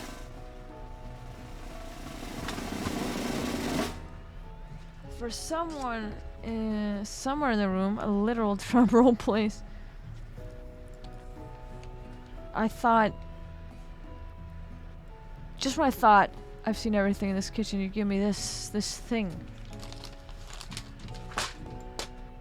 completely blow me away. In my 49 dog years of life, I've never tasted anything so delicious and perfectly balanced. It's so delicious, in fact, that everyone passes the class. You passed, and you passed, and you get a pass. Everyone gathers around and partake of the mac and cheese bowl. They all seem to transcend this reality into another dimension. You win! Together, you and Colonel Sanders have made a new menu item. The new menu item is so impressive, even the Van and Ashley are drawn back in by its magnetic fragrance. When they gaze upon your mac and cheese bowl, they admit that you are indeed an excellent chef. Sprinkles declares that you have passed. Everyone has passed. There were supposed to be more battles. But come on, how could they be better than this one? Now that the school year is complete and everyone has graduated, the students return for one last assignment to get their groove on. Cafeteria has been completely redecorated in order to serve as a site of the school's graduation dance. Compared to the massive high-tech cooking area, the humble decor seems downright cute and cozy. DJ Dog in the house! Ow, ow, ow! You knew that Sprinkles was a master chef, but also a world-renowned turntablist? Who says you can't teach an old dog new tricks? Van and Ashley tell everyone that they've committed themselves to righting the wrongs they did while they were the villains. For that moment, you actually believe in them. Not another haunting. No ghosts allowed at graduation. It's clearly written in the school's bylaws. I was never actually a ghost. It was all a trick to get you to finally notice me. Oh, I'm musing. Now everyone's together? It's a Spork Monster! He has totally mellowed out. Everyone, the Spork Monster is no more. From here on out, I prefer everyone refer to me by my new name. Party Monster. Student tries to finish what he had to say, but everyone's too wrapped up talking about Spork. Sorry, Party Monster. Dejected, the student walks off. Maybe things didn't work out for Miriam romantically, but she found her love in cooking, and you know she's gonna do it great.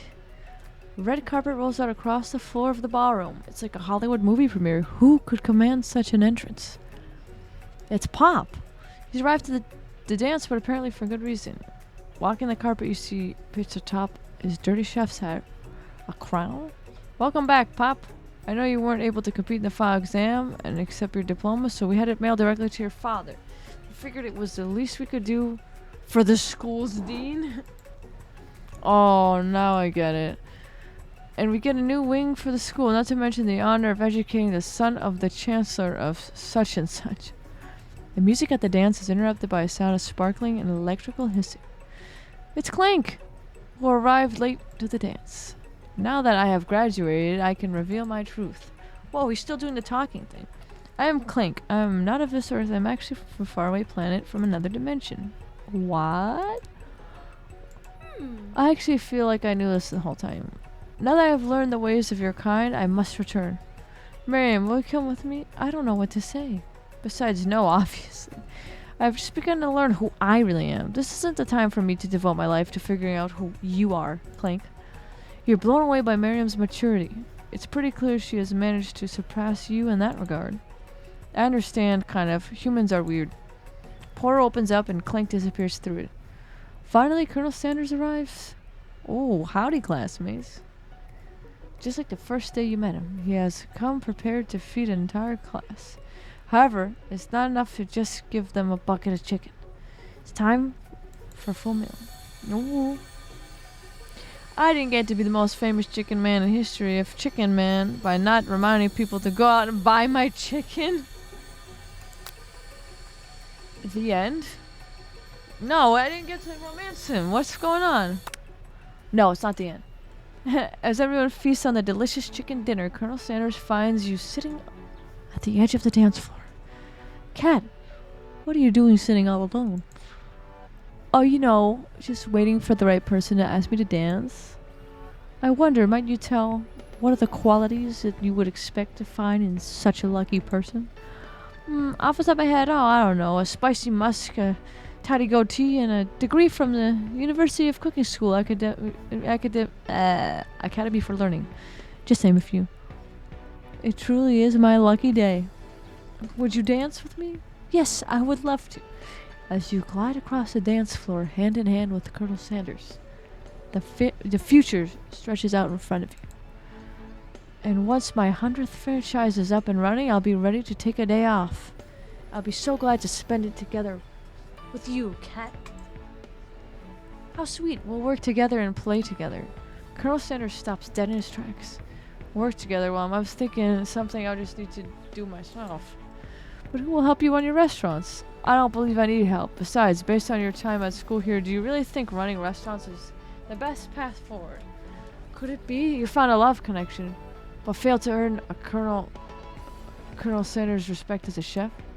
Can you live with only half of him? Will you be able to endure sharing him with his other love, the life of an entrepreneur? I suppose I can enroll at pastry school. Oh, my dear Cat, I'm sure that you'll find your place eventually. And along the way, you'll have me by your side. The end. I successfully romanced Colonel Sanders. Damn.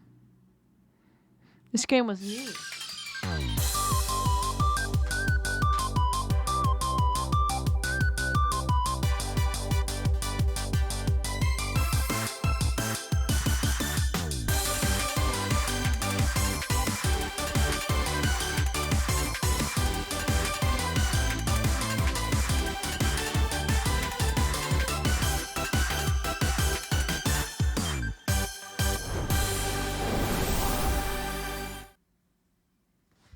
Well, that was a neat little game, huh?